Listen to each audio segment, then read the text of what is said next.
High বন্ধু বান্ধৱীসকল, পাপু ব্লগছত মই পাপু দাসে আপোনালোক সকলোকে দীপাৱলীৰ আন্তৰিক শুভেচ্ছা জ্ঞাপন কৰিলোঁ আৰু লগতে এই কালী পূজাৰ আন্তৰিক শুভেচ্ছা জ্ঞাপন কৰিলোঁ।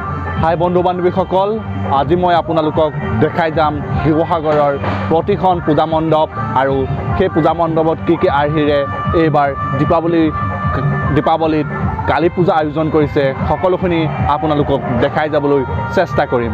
আহক ভিডিঅ'টো শেষলৈকে চাই থাকক। এয়া শিৱসাগৰ ডিচি বাংলৰ হয়। অতি সুন্দৰকৈ লাইটেৰে অতি আটক ধুনীয়াকৈ সজাই তুলিছে।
হাই বন্ধু বান্ধৱীসকল, মই আপোনালোকক দেখাই যাম আজি মোৰ গাঁৱৰ দীপাৱলী কিদৰে উদযাপন কৰিছে আৰু দুখনকৈ পূজা আয়োজন কৰিছে মোৰ গাঁৱত কালী পূজা, আৰু আপোনালোকক দেখাই যাবলৈ চেষ্টা কৰিম আৰু তাত কিদৰে আজি খিচিৰি বিতৰণ কৰা হয় তাৰ সকলোখিনি মই আপোনালোকক দেখাই যাবলৈ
বন্ধু বান্ধৱীসকল এয়া চাই থাকক মই মোৰ ঘৰৰ চাৰিওফালে যি টিপটপ লাইট ব্যৱহাৰ কৰিছিলোঁ সেই এটা দৃশ্য আপোনালোকক দাঙি ধৰিছোঁ